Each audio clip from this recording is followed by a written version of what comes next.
What up, Gwydscomix here, and have you heard of Millefaller? Roughly defined, Millefaller is the fetish of being crawled upon or nibbled at by insects.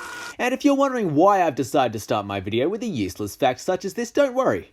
You're about to find out.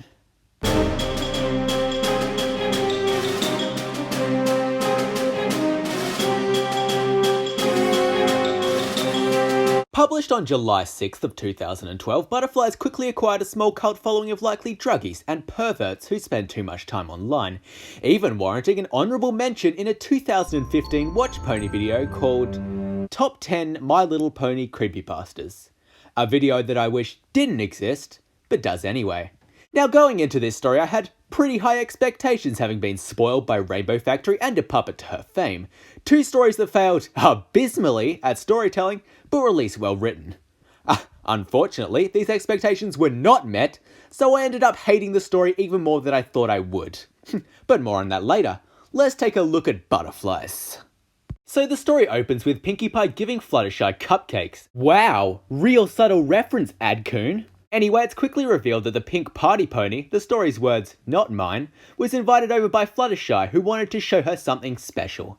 And while a vague description like this might put some people on edge, Pinkie is clearly unaffected and follows her quite happily into the house. Now it was around this point that I started hyping myself up for pony porn, but unfortunately instead of leading her to the bedroom, she led her to an oven, that when moved opens to a staircase leading into nothing but darkness. Now instead of running from the house or refusing to follow her into a dark passageway, Pinkie asks Fluttershy if she's a superhero. A question to which she replies with an extremely edgy joke about an old woman being beaten to death. I would make a terrible superhero, don't you think, Pinkie? Just imagine. The yellow Pegasus lowered her head, ears as far back as they could go, and a perfectly good imitation of her usual timid self. Excuse me, Mr. Mugger. Okay, where's I'm this going? sorry. Would you be so kind as to not beat up that old mare? You know. A joke completely out of character for her, but still didn't set off any red flags for Pinkie, who laughs hysterically at it. Having now clearly shown Pinkie's level of intelligence in this story, the pink party pony, once again the story's words not mine, follows Fluttershy down the stairs into a dark, muddy passageway and has the door locked behind her. Unfortunately, she doesn't hear this because even though it's one of those noises that are kind of impossible to miss, she manages it and carries on ahead. However, as she walks, she starts to notice the walls are covered in cocoons and crawling with insects. See, we're getting to the good part now, so whip out your dick. For as she walks down the dank corridor that's apparently not already set off basic survival instincts, she starts to feel unnerved as Fluttershy speaks of a thing called the feeding. Now, can you guess what Fluttershy is feeding to the insects to make them grow? Is it A, ponies? You know, I don't even need to go on. Anyone with a brain knows it's ponies. Anyway, Pinkie finally tries to make a run for it, but instead she hits the door and can't escape. So she does what any sane person would do in this situation. She decides to carry on with Fluttershy's tour.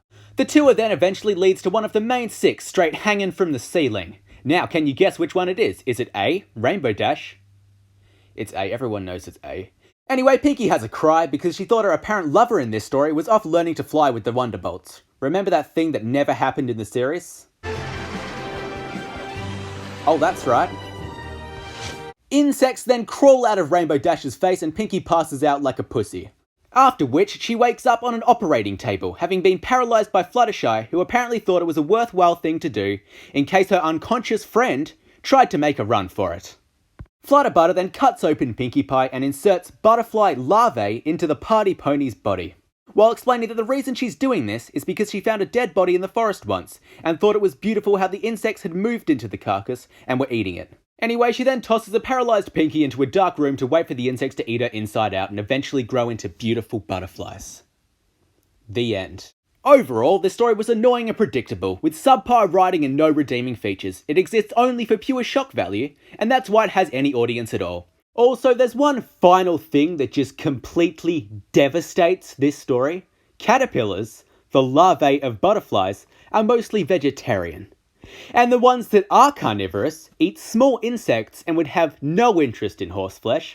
In fact, putting them in a living creature would be about the equivalent of stomping on them and saying it helps with their growth.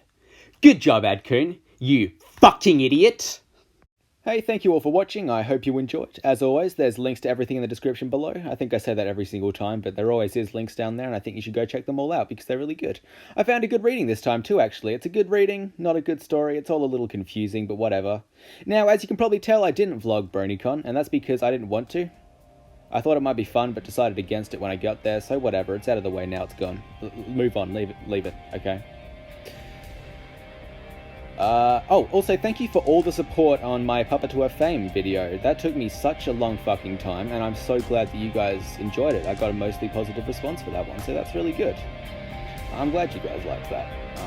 Yeah. Alright, thank you all so much once again, and I'll see you next time. Sayonara!